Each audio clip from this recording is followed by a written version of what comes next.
Some of the things that we're really busy with since the last time we all met, and there are three recurring things that we always hear when we have spoken to our customers. And it's in no order of importance. One, everyone's looking to modernize. I think the bold statement that we can all come to a consensus about is that the days of gridiron are over. Okay, that's one. Number two, security is becoming a very important aspect. And this is driven by the fact that we are becoming a very global economy. There is data sovereignty laws, and they're all determined by individual countries. There's GDPR in EMEA or in the UK, and you guys know how important that is. So, and everyone wants to factor that in when they're looking at what they want to do vis-a-vis data infrastructure. And number three, I think everyone is looking to significantly reduce their OpEx. The CapEx game is simple. At least theoretically, everyone understands what they ought to do. Run on off-the-shelf hardware, have intelligent software, doesn't matter what the capabilities are. If you do that, you can drive your CapEx costs down. OpEx is the key, and I'll touch upon each of these three items, and, especially with regards to how we are addressing them in the platform that we have built. So let's start with number one, modernization. Modernization is, if you just think about modernization, it's pretty simple to kind of understand. Look for software-based systems that can run on off-the-shelf x86 hardware, scale out needs, et cetera, et cetera. They're all table stakes. But what we are seeing is that almost everyone wants to future-proof their environment. And by future-proofing, they want to have a clear path to hybrid/multi-cloud. And that's where everything changes in the way you architect and build your systems. One of the key elements is location transparency.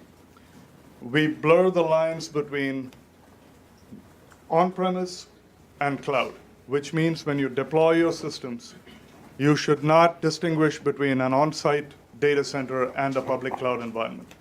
And when you bring cloud into the picture, you implicitly have to be completely software-based. There's no way anyone is going to ship their hardware to public cloud environments. And everything from replication, et cetera, has to be built in, has to be native. And there is going to be detailed demos that we're going to showcase for you guys today. Two, for data sovereignty.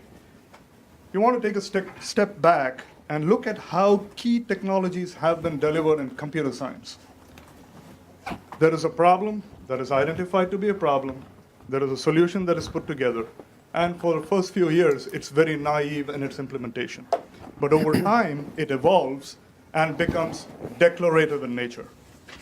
The last biggest piece of technology to be delivered in that fashion was transactions. No one programs transactions anymore. You declare the kind of transactions you want, and the underlying runtime will adhere to those declarations that you have made. We bring similar capabilities to data sovereignty. In our system, and you will see this when the guys show this to you, you can literally declaratively state this volume should reside only in these regions, and the system will honor that declaration. And that's how simple it is.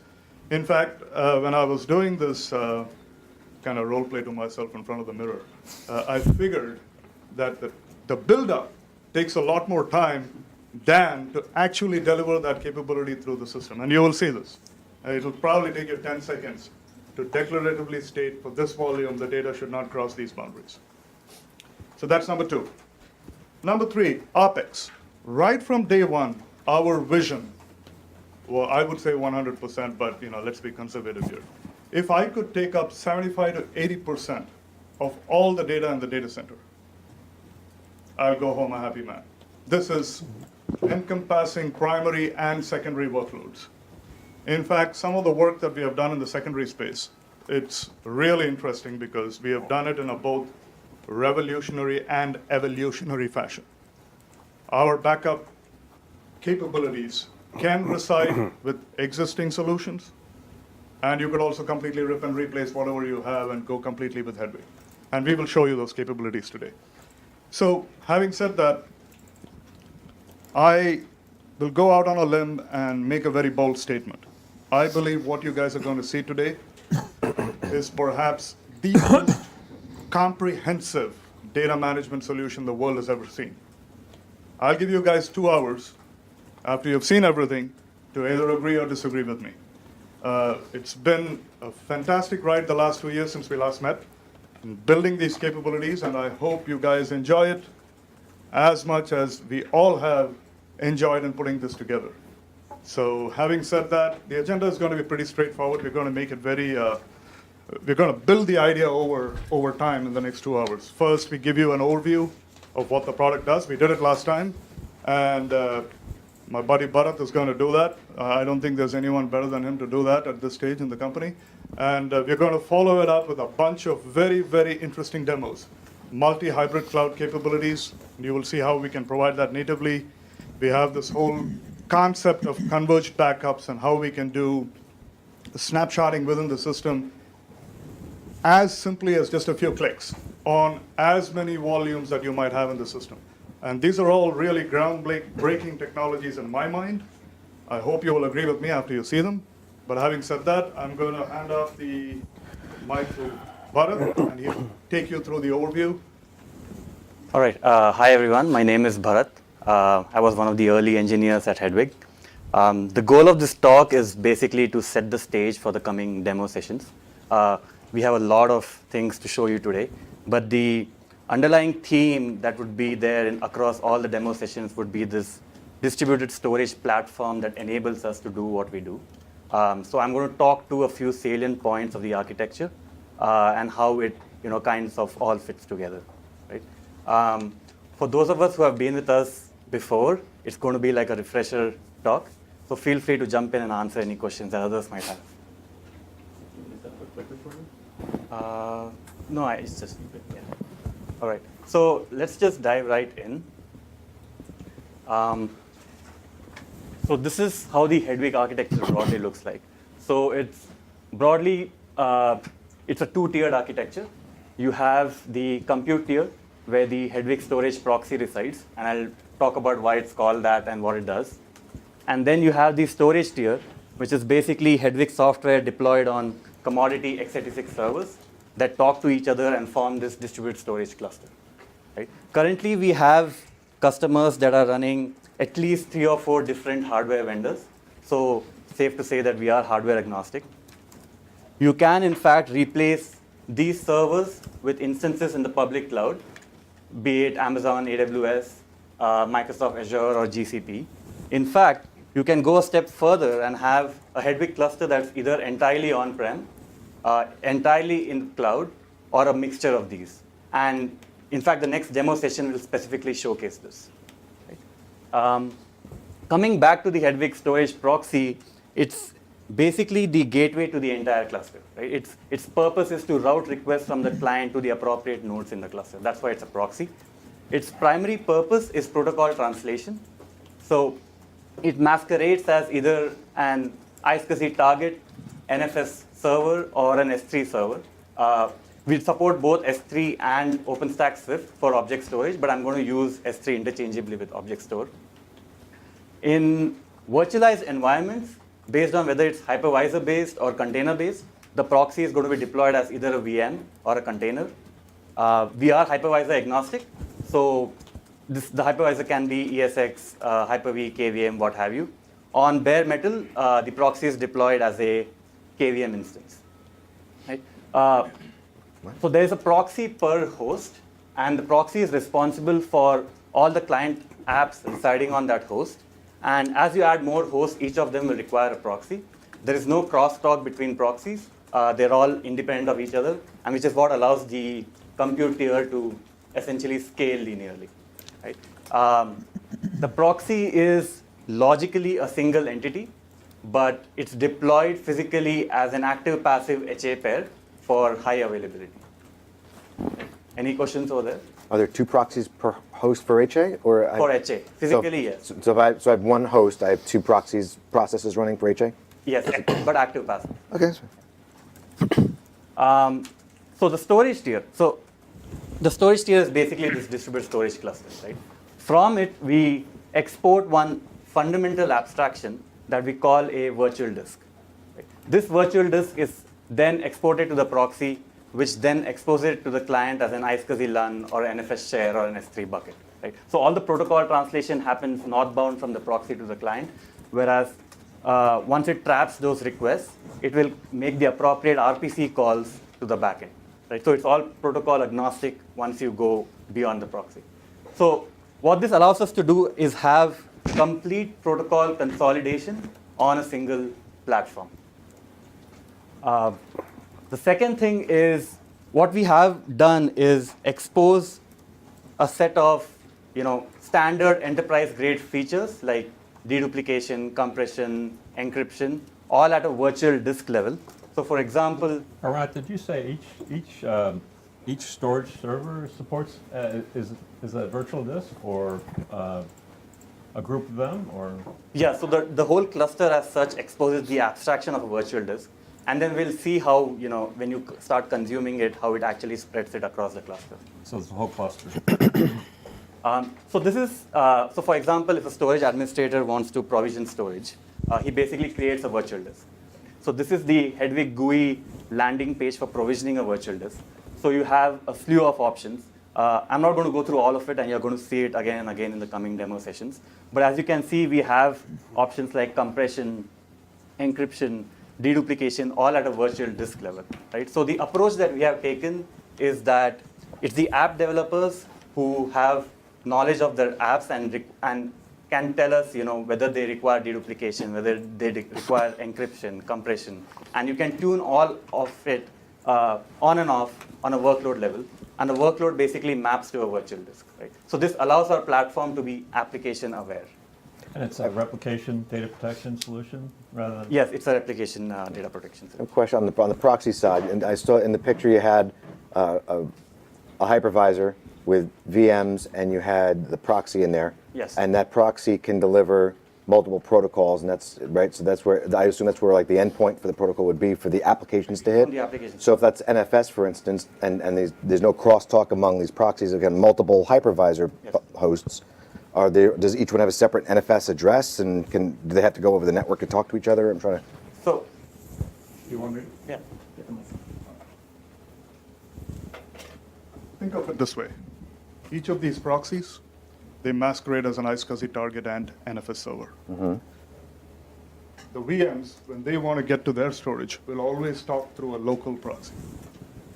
So the address is local For every host. for every host. So Because VM every compute has its own proxy that masquerades as an NFS server that's available. So if I have a VM that I then move to another host, how does it know to get to the other guy if I'm doing NFS with an IP address? Because the IP address that we have provided is a local IP address. So when you go there, you use the same local IP to talk through that. So everyone's local- exposing the same IP address across all the different proxies? Yes. and every VDisk will be presented as an exported to every proxy that forms a part of a DRS cluster in a VMware environment. Okay. So for instance, the NFS server address that this proxy will be exporting out to ESX will be a local IP. On a private network that wouldn't get Yes. exposed? So Yes. everyone has the same private network, the same space Exactly. across all of them? Exactly. Okay. All right.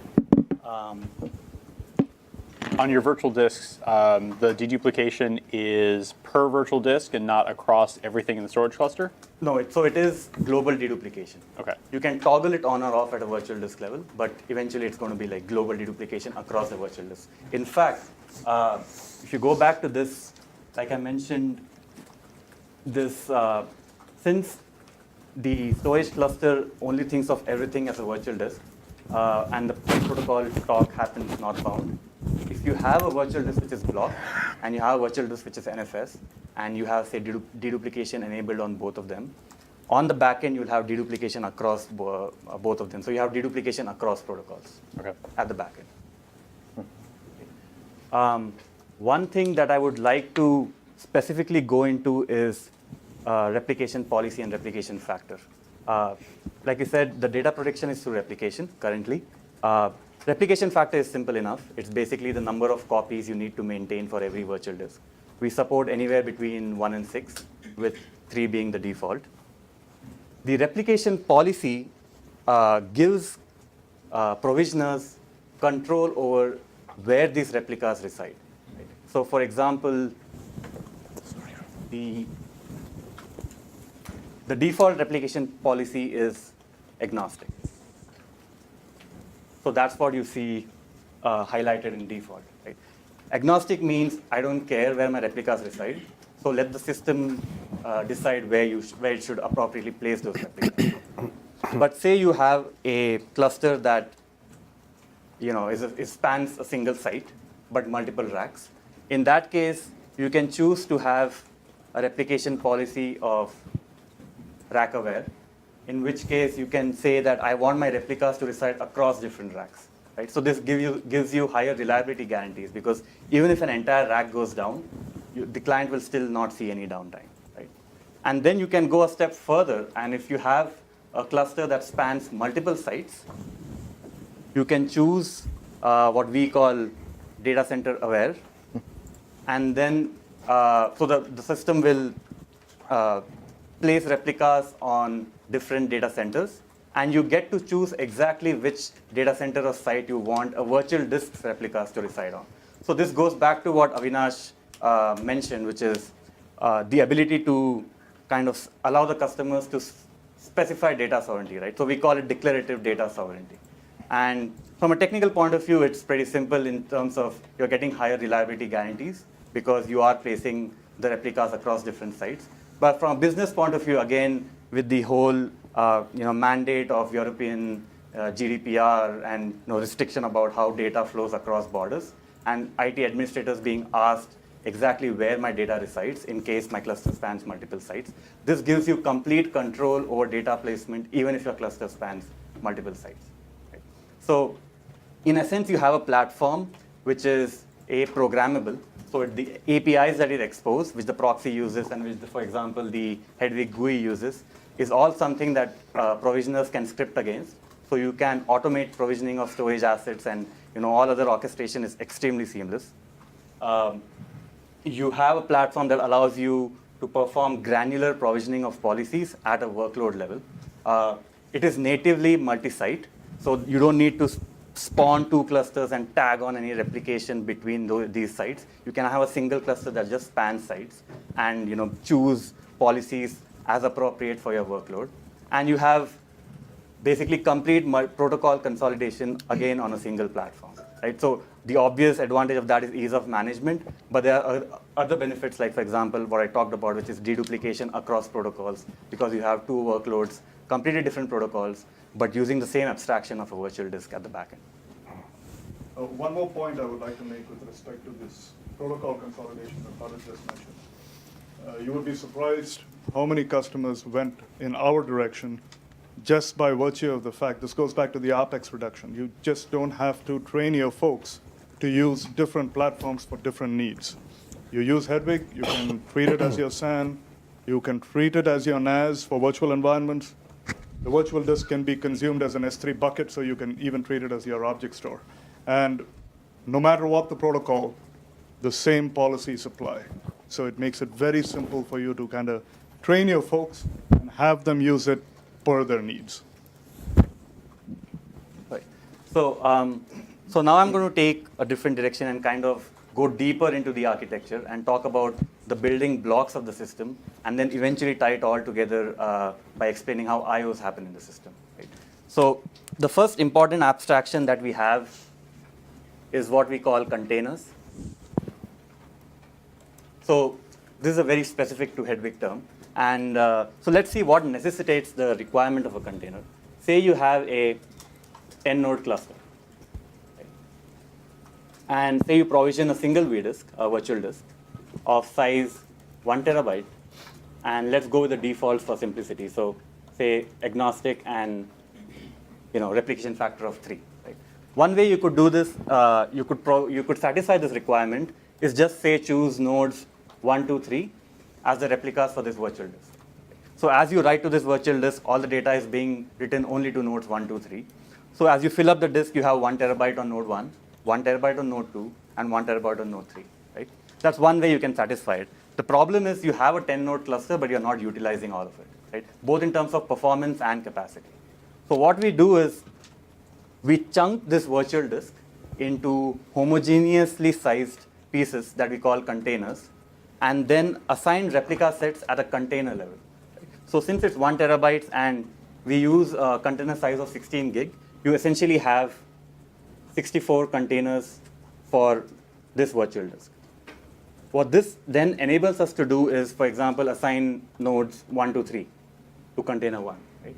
But assign, say, 3, 5, 6 for container 2, and then say 3, 8, 9 for container 3, and so on. So you're getting a complete spread over the entire cluster, even if you provision a single virtual disk.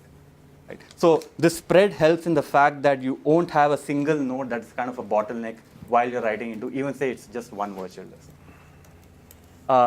This mapping from a container to a replica set is also useful for other housekeeping operations. For example, if node 3 for some reason is spiking, right? It's getting a lot of requests and it cannot handle it.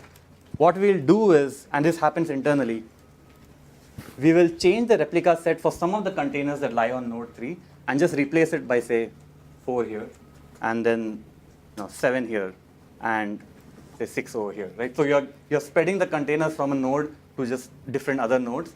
Since you have 2 other replicas in the default scenario, the client apps do not see any lag, right? Because Are you internally looking at the workloads you have to see what you're going to put on other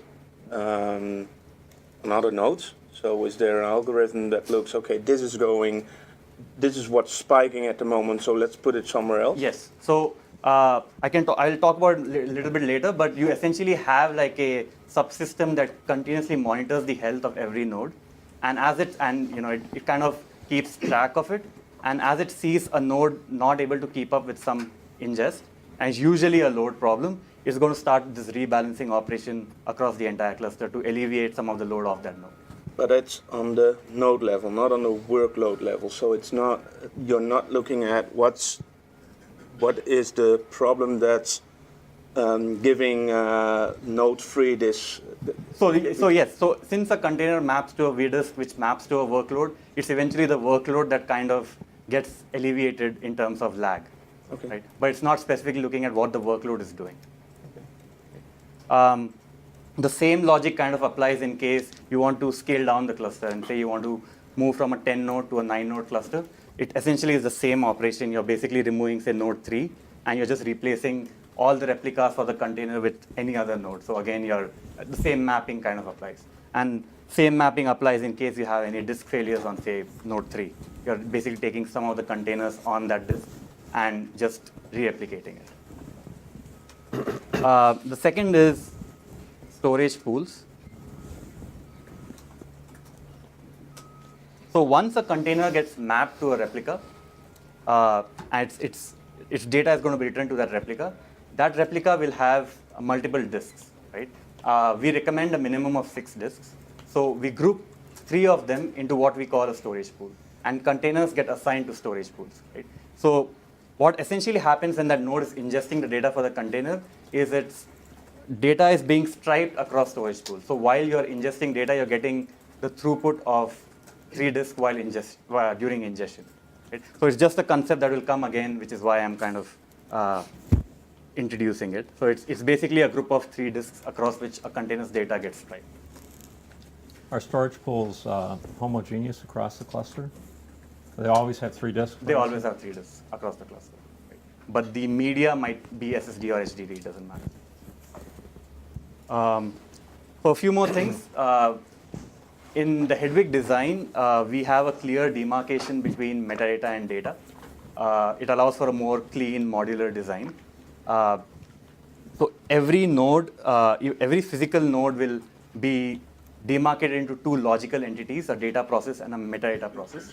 So I'll go into what those are. So a data process has very simple responsibilities. The first is local data persistence.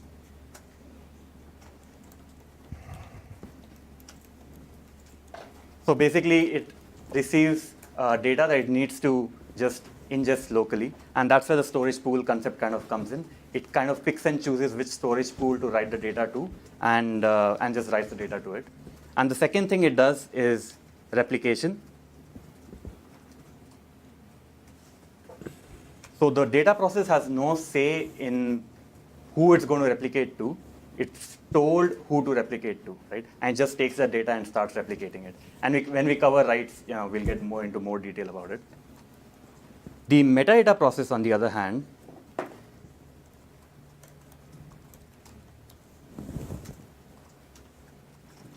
so the metadata process on each node talks to each other to form a metadata subsystem that has complete global knowledge of everything that's happening inside the cluster. So it's the metadata subsystem that kind of tracks events within the cluster. It's things like node addition. A node has been added. Let's rebalance some data onto it. A node has been removed. So let's take some of the data that was on it and spread it across the cluster. Right?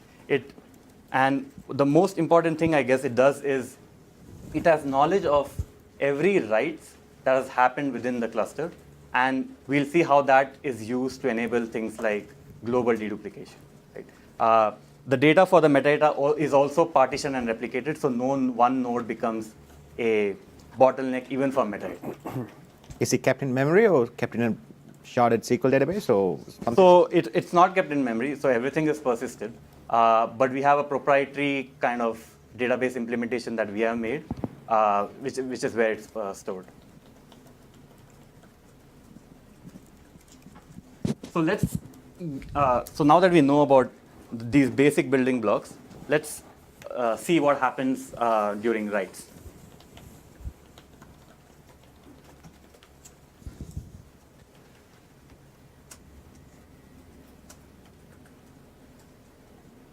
So you have the proxy, and you have these some metadata nodes or metadata processes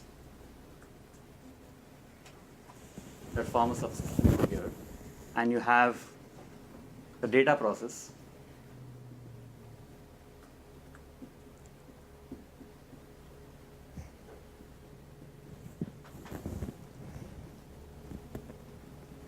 so the proxy receives a write from the client, right? A write is basically given this offset, write this data to it. The first thing that the proxy does, and I'm going to talk about how the overall flow is without any optimizations, and then we can talk about the optimizations.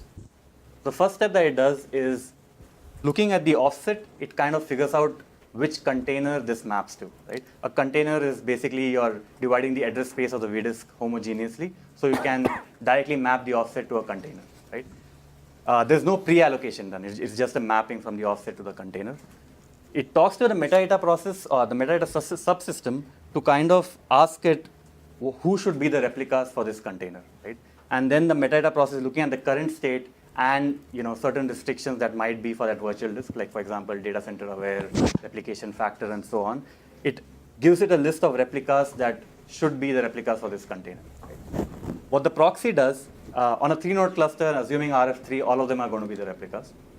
What the proxy does is choose one node in that list and forwards the write request to it. The node, upon receiving that write request, will send the data to the other 2 nodes for local ingest, and will also write the data locally over here, and then wait for any one of them to respond back, to act back to the proxy. Right? So in the most common case, you have the data that the process that received the write that will do the local ingest and just wait for one other node to kind of successfully act that the write has completed for it to act back.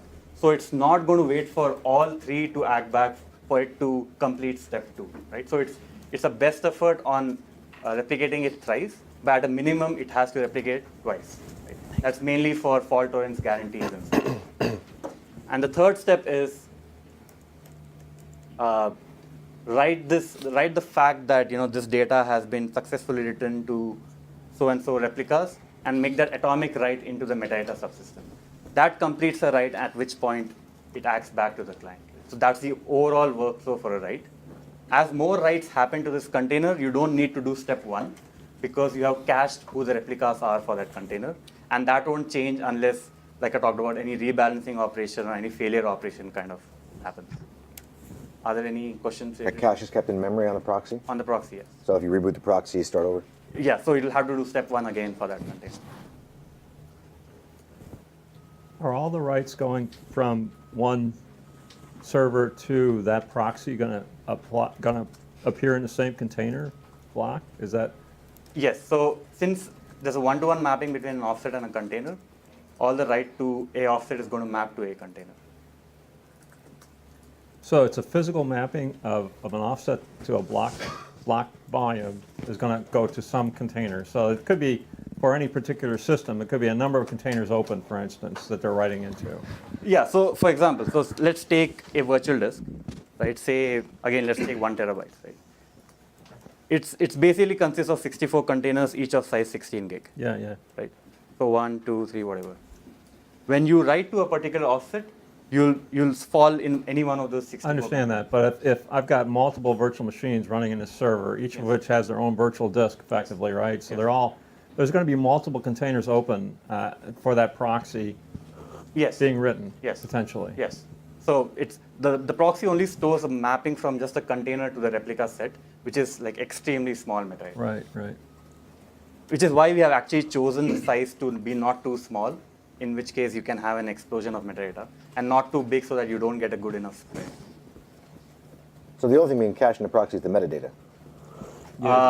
Yes. So when I mean caching, one is the container replica set, and the other thing is when I'll come to reads, we kind of can fit it together. But what it basically does is the step 3, where it has persisted into the metadata subsystem that the write has succeeded on so and so replicas, it caches it locally also. If it has SSDs, it will cache it on SSDs, or it will keep it in memory. And during reads, you are going to use this to kind of make the reads go faster, so that you don't have to contact the metadata subsystem during reads. So every time in a VM environment, if I move a VM from host A to host B, I'm starting over with the cache. Yes. So is there a performance hit on that? From a If you- metadata perspective. Yeah. From a metadata perspective, since you have moved the cache moved the workload from one VM to the other, and the VM is essentially doesn't keep anything persisted locally, you will have to contact the metadata subsystem for those IOs coming in. And so it sounds like it's a small cost, but what is it? It's an couple of IOs? RPC. It's an RPC over the network. So it's an RPC open over the network? Yes. And of course, keep in mind, in a normal operation, that's never going to happen. And people are not going to be moving VMs willy-nilly in any case. So it's, when you move, yes, it does happen. But in normal operations, you will never hit the metadata servers ever. Also keep in mind, there's also caching on the metadata servers. So we do a lot of things to alleviate latency. All right. Few more details where it kind of diverges is deduplication. In case the virtual disk is dedupe enabled, what we do is even before performing step 1, we chunk the data that has been received from the client into 4K chunks and calculate the hashes for each of it, and then contact the subsystem, the metadata subsystem, to kind of figure out where these hashes, if these hashes have ever been written into the system. So since the metadata subsystem has global knowledge, every write that has ever happened into the cluster goes to the metadata subsystem, it can tell you whether this hash has ever been written through any proxy, right? Which allows you to do this global deduplication across virtual disks. And the deduplication is at the container level? Is that It's at a virtual disk level. SATA virtual disk level? So No, the virtual disk, the Hedwig virtual disk level. But we do deduplication at a fixed 4K size. So it's block level deduplication. Yeah. We do it both at a 4K granularity and also have the capability to do it at a 512 byte boundary. But it's within the vDisk only, not across vDisks? It is across. It is across. It is across. Yes, it is. But we compute the hashes at a block granularity. Where is the hash table kept? The But it is, persistent sir. state is kept on the metadata subsystem again, because you need that global knowledge, so you need for global deduplication. But again, if there are SSDs on the proxy, it will cache that data too, so that subsequent writes with the same hashes can get deduped without talking to the metadata subsystem. The other is encryption. So the proxy caches the data encryption keys for a virtual disk. So you can have encryption turned on or off at a virtual disk level. So before performing step 2, it will basically encrypt the data using the keys that are cached at the proxy and send the encrypted data over the network, which will then get persisted locally on the storage nodes. So you basically have encryption in flight and encryption at rest. Because the proxy is the gateway to the entire cluster, and it encrypts the data before replicating or before sending it to the data processes. So you have encryption all the way through till persistence.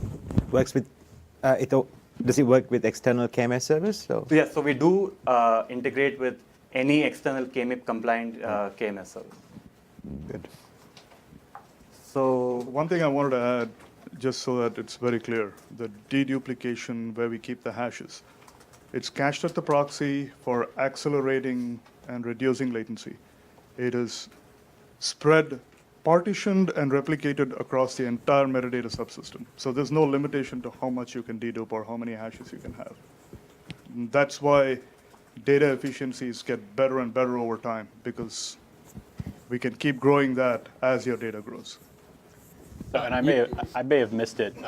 So in like a VMware environment, as an example, you have a proxy deployed per virtual host, or is it just a separate server that's managed? That's the proxies It's a proxy per ESX host. per ESX host. And in the event that you have virtual machines that are moving between ESX hosts, that's when you would run into those. We'd have those cache issues where we'd have to. So let me articulate that slightly differently. Okay. I don't know your name, so I'm going to call you X. Josh. Josh. So we have two ESX hosts, Ray and Josh. There is a proxy on Ray, there is a proxy on Josh. Josh has more memory, though. It doesn't matter because I'm going to vMotion the VM right now. So There you go. let's say we have a VM here, and it is using virtual disk A. So his local proxy has some metadata cache for vDisk, for VMA or the vDisk A. When it migrates over, it's going to talk through your local proxy, but the caches are empty, but it'll get warmed up over time.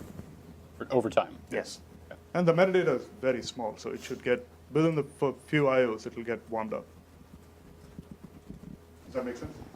Yep. The deduplication is at the virtual disk level or across the global cluster? It is, sorry. Okay. Yeah. So let's just get a bit deeper into this because I guess it's problematic. So you have, say, 3 virtual disks, right? And In the cluster. in the cluster, and you have dedupe enabled on all of them, right? And again, let's take the case where they are talking to different proxies, right? So say this virtual disk through this proxy gets a write with, let's take one block, where the hash is, say, hash1.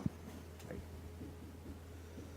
What we do is, since this hash has never been written, we will complete the entire steps 1, 2, 3, and have a system disk at the end, which will store the data for hash1. Right? Now, if through this proxy, if another write comes for hash1, remember that when this write completed, the metadata subsystem now knows that hash1 has been written. The proxy is going to inquire the metadata subsystem, has hash1 been written? Right? It's going to say, yes, it has been written. So it's going to skip step 2 and just do step 3, where it's basically going to say, even I'm going to point to that hash. So, I mean, the situation, where one might be replicated 2-way and one might be replicated 6-way, Right. and now these happen to be, one of these happen to be being In written that case, we do generate, multiple writes in order to keep adhere it to whatever the consistent, worst case yes, exactly. replication factor is. right?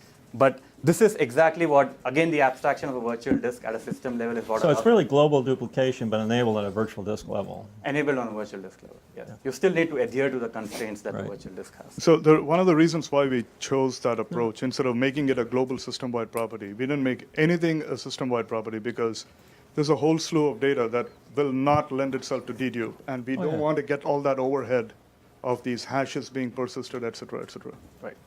Yeah. So yeah, we let the app developers choose because they know whether the data will be dedupable or not. Right? And you can encrypt and deduplicate the same volume? Yes. So good point. Yeah.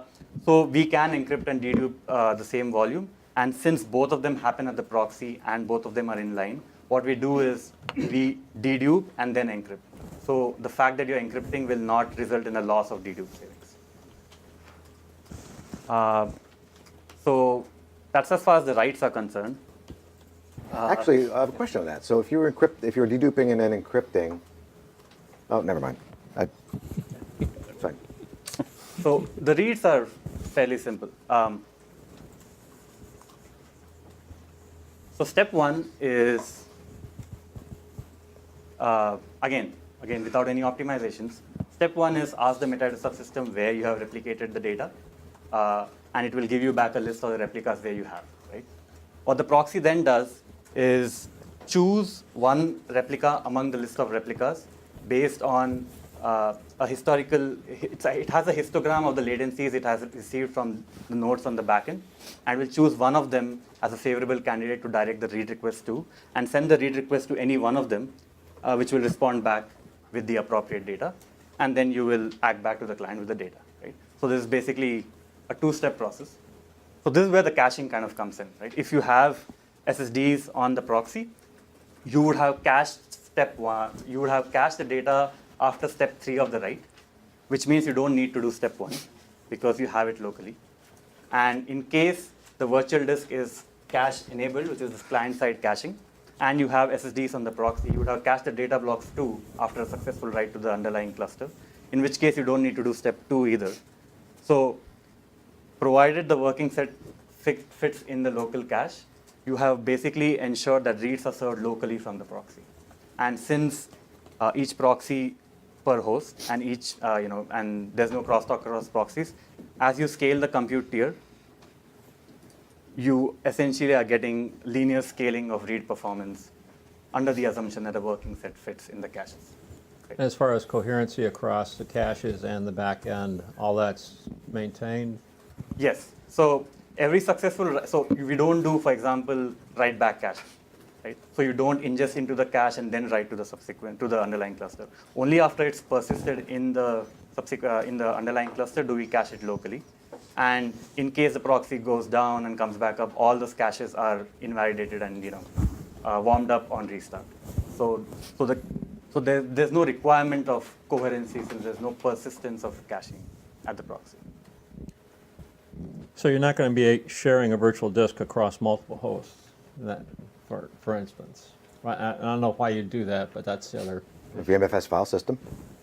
iSCSI VMFS? Sure you could. Clustered file systems yes. right there is an option. Under that situation, we will cache the data, but we will never cache the metadata because we need the coherence. Mm-hmm. Okay. And when you cache the data, there's a caveat there where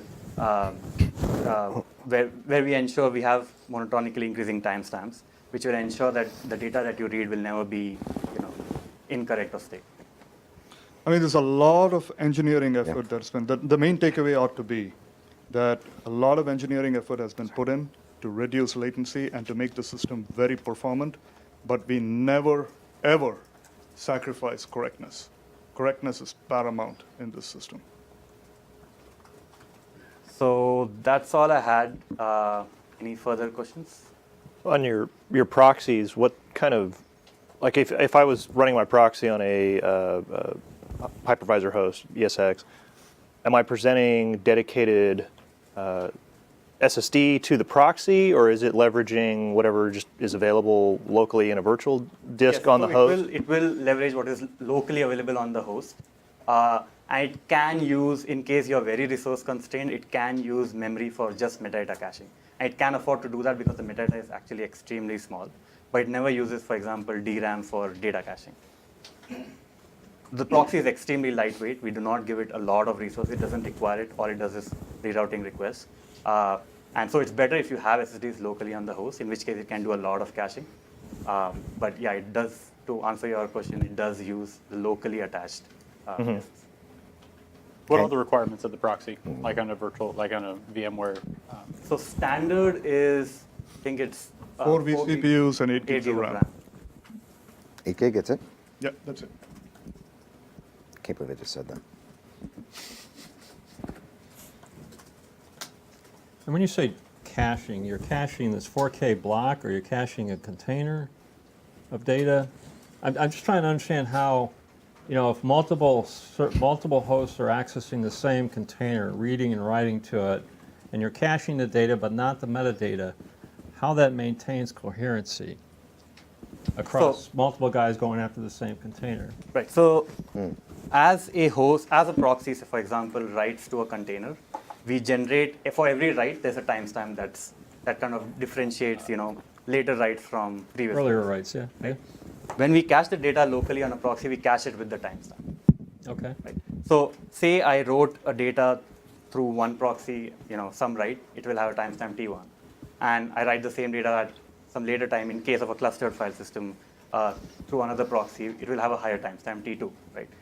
When you try to access the data from the data cache, you will provide the timestamp to it. Right? The timestamp is gotten from the metadata subsystem. It will tell you that the recent timestamp for this data is T2 and not T1. So when it tries to read from the cache, the timestamps won't match. And these timestamps are not clock-based. Yeah. They are globally, monotonically increasing timestamps that we generate. So in those cases, even though you have something cached, you're still going back to the storage system to the minute. find out what timestamp. You're doing Yes. timestamp. Something's going back every time. You're not just In a going- CFS system, because you cannot cache the metadata locally. But if it's not a clustered file system, you don't need to do that because you're the only one's going to access You are the that single system, iter right? environment. Exactly. Makes sense. In fact, we do some other tricks. That's why most of all, I wouldn't say most, all our VMware deployments are over NFS. And since we are the NFS server, we can do a lot of tricks at the proxy to make sure that the core part of the I/O, which basically goes into the VMDK, becomes its own child vdisk, becomes a vdisk of its own merit, and it's a single writer environment. So it's only NFS supported for VMware? Oh, that's best practice. Oh. That's the best practice. Best practice, That's okay. what we would like people to Gotcha. do if performance is of the essence.